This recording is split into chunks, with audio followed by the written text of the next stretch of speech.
This little notebook has been holding my life together for years. It fills such an important role that most people have scattered across a million different places. After this video, you're gonna wanna make one. So I'm gonna introduce you to your new best friend, the Life Book. Before we jump in, I'm sure that you've noticed that I usually spend most of my videos in a top-down view like this. I do like being face-to-face with y'all every so often, but this isn't exactly a professional recording studio. Recently though, I got some super useful tips from this class on our sponsor Skillshare about transforming any room into a functional studio, like making your light source hit the side of your face instead of head on. Am I looking better today? While most people don't need to set up a recording studio, the way that Skillshare presents information of any kind is phenomenal. I could probably search the internet for hours and still not learn all the information that this professional videographer collected in just a handful of bite-sized videos. If you've been around for a while, you've heard me talk about other classes I've taken on sourdough, bullet journaling, and productivity, just to name a few. Learning genuinely useful life skills or discovering a new hobby is some of the most worthwhile time that you'll ever spend. And right now, you can take all the classes that you want for free. If you're one of the first 500 people to use the link in the description or this QR code, you will get an entire month free trial of Skillshare. So before we get into why everyone needs a life book, feel free to pause this video and go grab your spot real quick. And if Skillshare helps you pick up a new hobby or learn a new skill, make sure to tell me about it in the comments. Let's jump right into my life book, why I started this, and then I'm gonna give you 3 big categories where life circumstances have come up, and this little book has helped me. This is a simple, unassuming Leuchtturm notebook off Amazon. I love Leuchtturm notebooks for so many reasons. This specific Leuchtturm is a ruled one. They also have dot grid, blank, and graph paper. I also have a comparison video. It's a pretty old video, so you can see how much I've grown in video production from that video. There is a table of contents, and it's helpful because I can note specific things within each of these big categories. So if I'm looking for something, I can just scroll through here and easily find what page it's on. Now, I know that this type of life book can be done in Apple Notes or Google Docs. So take this idea and do it in whatever notebook or digital form you want. But I am telling you, everyone needs a way to keep track of this information. Let's start with the first major category that we want to talk about, appliances. When you are going to buy a new appliance, at least when I am, a new washer, a new dryer, a new dishwasher, I have all the questions like, wait, how long have we had our last washer? How much did we buy it for? Where did we buy it? Also, the how long we've had it is really helpful when you're going in to decide if you want to repair something. So I had written in here our last washer we had for 11 years and 9 months. And then I wrote down what the issues were that were starting up and the cheapest that they said they could repair that issue for. And we decided not to even try any type of repair because I knew that we'd had it 11 years and 9 months. And then I looked at the prices of new washers and the repair was not going to be worth it at all. But if I didn't have that information written down, I would never have remembered that out of my mind. In here, I also knew that we had our old dishwasher almost 14 years. Wow, dishwashers, at least ours, have lasted a lot longer than washers and dryers. Also, this is so helpful because I know where we bought it, how much we paid for it. Did we buy the 5-year warranty plan? That way, I just recently had to call on our washer and we were still within the 5-year warranty plan. I didn't remember for sure if I bought it though with that. And I also didn't remember where we had bought the washer from because in a short period, we had to buy a new washer, then a new dishwasher, and then a new dryer, like all within about a year's period. But I bought them from different places and at different times. Being able to go into this book with all the information right there, I was easily able to see, oh, I bought that one from Best Buy on this date. So the 5-year plan is still active. I'm going to call on that right now. It's also just really nice to kind of know like how long have our last several washing machines lasted? How long have our dryers lasted, which they tend to last longer for us, so that if you have one that comes up dying really soon, then maybe I don't want to buy that brand again. I also keep track of just big items because I would never remember things like when did we do a violin upgrade for my son? How much did we pay for it? When did I do my office makeover and buy a new desk and everything? And how much was that? All those kinds of things that I want to know because they're going to come up again, but my brain can't hold all that information. That's where the life book comes into play. The next big category we're going to talk about is vacations. This was so helpful to me when we did our last trip to Destin because I looked back at the trips before to Destin. I had written, we wanted to leave at 3 a.m. We didn't leave till 3:40 a.m. How long it took. When did we pull in? Also, I wrote how it was torture doing it on the way home. The way up there wasn't so bad, and on and on and on. I wrote all these details, which made it really easy to decide the next time we went to Destin, we were not driving straight through. We divided it up into 2 days, and it was so much better. I also wrote like what floor of the hotel we stayed on. Was that a good floor? Did we like the direction we were facing the beach? All this information I would not have remembered on my own. I went back to this book. I read about it as I was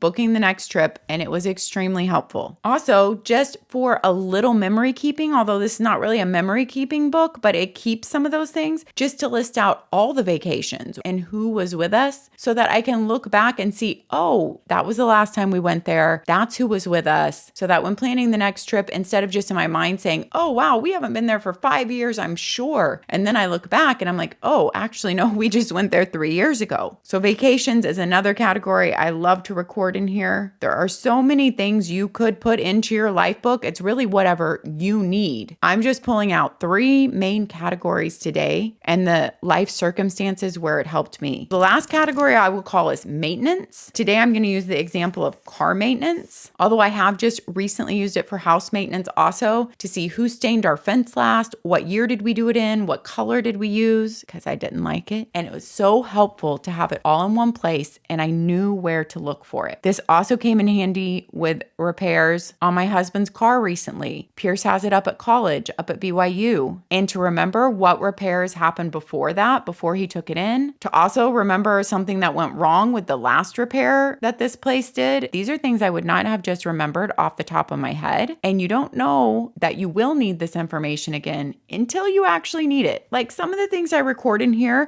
I'm sure that I've never looked back at. But then the things that I have needed, that I have looked back at, have been so extremely helpful. Use whatever kind of notebook you wish. Although I do love this Leuchtturm, use a digital system, but I'm telling you, everybody needs a life book. I would love to hear down in the comments if you have your own type of life book. Do you already have a system like this where you keep all this information? Let me know if you do it in a notebook, if you do it digitally, and what are some of the categories that have saved you on information that you have kept in your life book. Now, if you've been with me for a little while, you know the drill. Let's all take that deep breath together. Inhale through your nose and let it be the deepest breath that you have taken all day, maybe even all week. And exhale slowly through your mouth.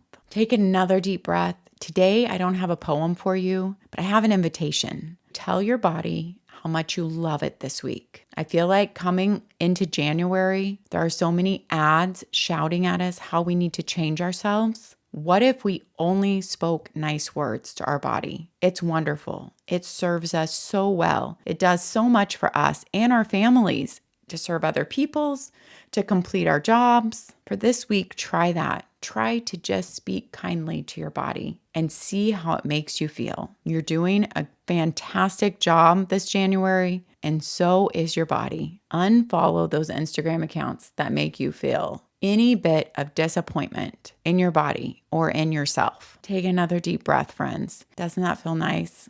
I love to collectively think about all of us as a community here to support each other and taking that deep breath and exhale together each week. I'm sending you guys all my love. Take care of yourselves so you can take care of others, and I'll see you next time. Bye-bye.